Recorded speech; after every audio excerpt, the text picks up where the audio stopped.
Caleidoscópio de volta na sua tela, da sua TV ou do seu smartphone, por que não? Dá para nos assistir online, ao vivo, via internet. Entra aí, tvhorizonte.com.br/assista. Embolei a língua, né? O papo de hoje é sobre fibromialgia, essa síndrome que pode ter relação com o emocional. Por isso, o tratamento é diverso. O yoga, por exemplo, será que funciona para fibromialgia? A gente perguntou e a psicóloga Ayla Pacheco respondeu. Veja só. Olá, pessoal do Caleidoscópio. Tudo bem com vocês? Eu sou Ayla Pacheco, psicóloga e professora de yoga, e hoje eu fui convidada para conversar um pouquinho com vocês sobre yoga. O yoga é uma filosofia de vida desenvolvida na Índia ao longo dos últimos 4.000 anos. Através de posturas psicofísicas, técnicas de respiração, de meditação, de relaxamento e de purificação, o yoga trabalha com a força, flexibilidade, conduz ao tônus muscular e a uma saúde integral, ou seja, holística, não apenas do corpo, mas também da mente e das energias que circulam no organismo. Atualmente, o yoga compõe a PNPIC, que é a Política Nacional de Práticas Integrativas e Complementares de Saúde, no SUS, no Sistema Único de Saúde brasileiro. As pesquisas científicas vêm comprovando uma efetividade muito grande do yoga enquanto uma prática de saúde que cura sintomas crônicos de doenças psicossomáticas. Uma dessas doenças é a fibromialgia, que se manifesta no corpo, mas que muitas vezes tem um fundo emocional muito mais intenso.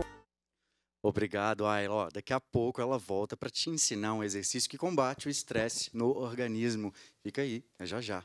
Bom, Juliana, quero saber o seguinte, o diagnóstico é muito difícil, né? É por quê? É porque tem dor em tudo quanto é lado? Fica difícil para o médico identificar? Na verdade, é porque o diagnóstico é clínico, então, e é um diagnóstico de exclusão.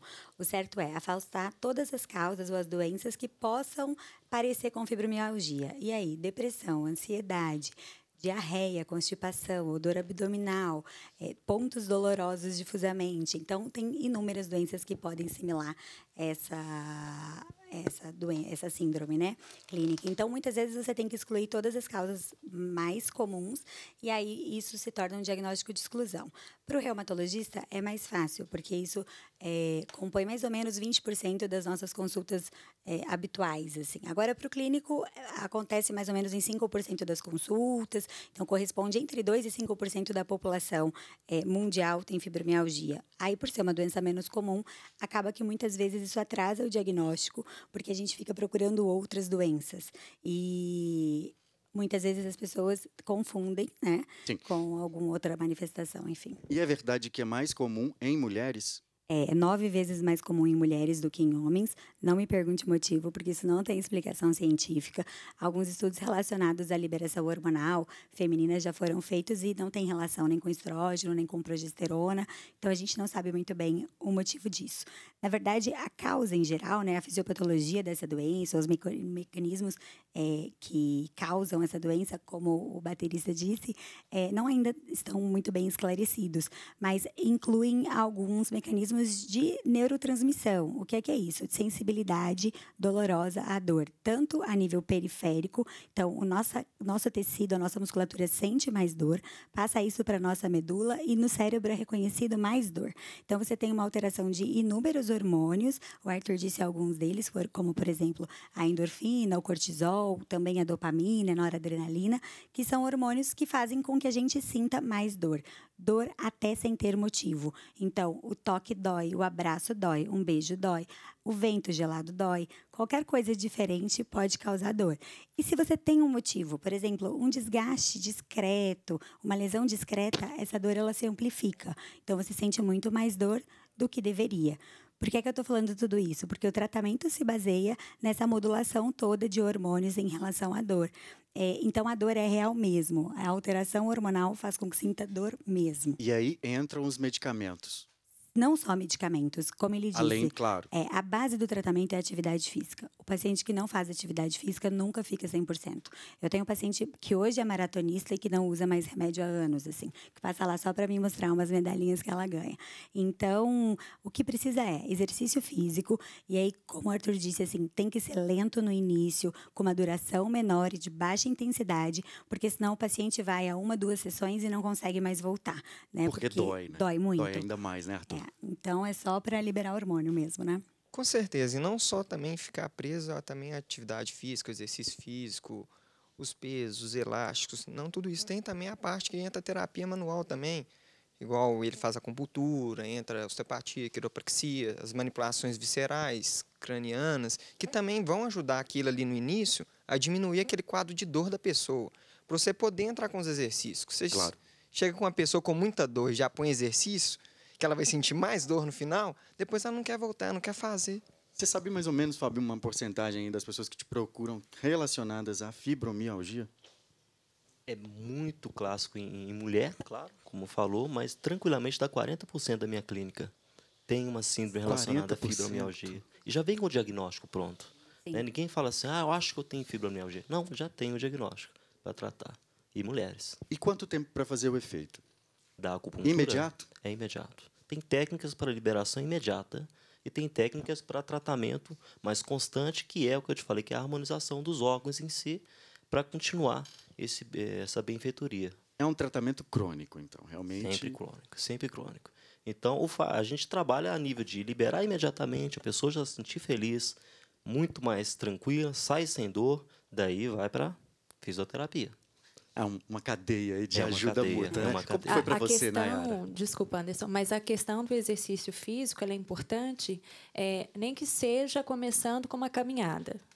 Eu sinto que, se eu ficar uma semana sem fazer exercício físico, a dor aumenta. Então, assim, começa por uma caminhada e aí pode partir para outros exercícios aeróbicos. Como é seu tratamento hoje? Eu descobri a fibromialgia aos 20 anos, mas eu tinha reumatismo.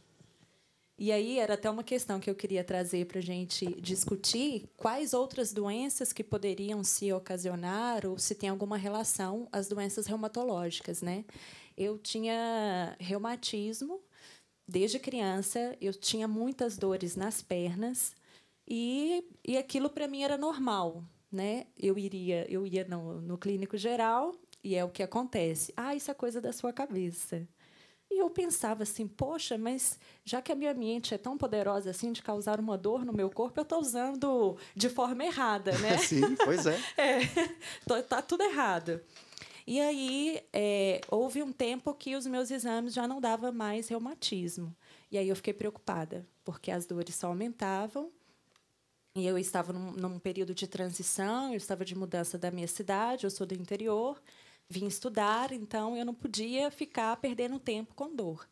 E eu também não tinha essa noção de que um reumatologista faria um diagnóstico mais preciso. Eu só ia em clínico geral.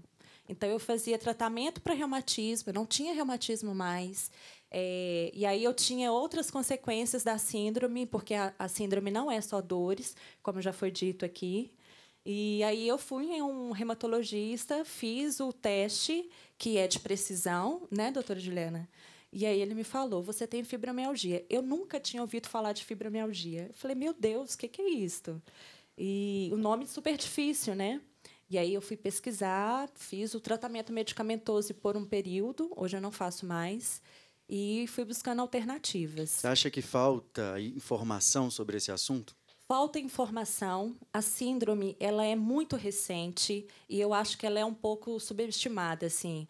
Você chega no clínico geral, não estou dizendo que é 100% das vezes.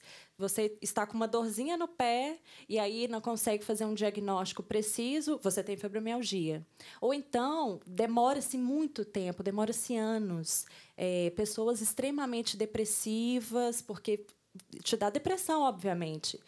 Não é que a fibromialgia ela é totalmente psicológica, mas conviver com dor, obviamente a pessoa vai ter depressão, né? Então, o diagnóstico ele é extremamente difícil, lento, né? E eu acho que, apesar dela ser uma síndrome recente, falta alguns incentivos para pesquisas, né? Inclusive, a indústria farmacêutica está aí. Não consigo entender por que ela não investe nessa síndrome, porque qual que é a porcentagem, você sabe, da população? 5% da população mundial. Talvez não seja interessante, talvez Quanto, não Juliana? seja rentável, né? Isso varia, 5%. né, de um país para outro. Então, assim, eu acho que falta muito investimento, tanto da saúde mesmo, mas principalmente da indústria farmacêutica, que está aí, todo mundo sabe como que é. Sim, né? tá certo. Tá aí seu desabafo, muito genuíno, muito verdadeiro. Sim. É isso mesmo.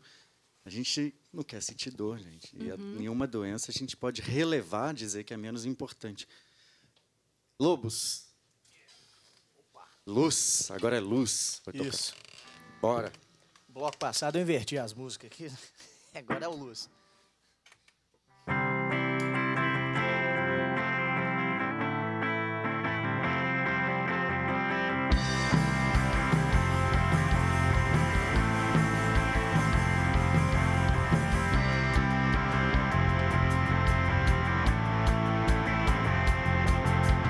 Desde o primeiro dia foi assim. Eu olhei pra você, você olhou pra mim. E nunca mais nada foi igual. O amor meu, a represa desarmou. Inundou cada pequeno riacho, navegou em cada ramificação do meu corpo. Encheu cada poro, gerou uma sobrecarga elétrica dentro do axônio, feromônio da taquicardia. E no mais improvável dia vence luz.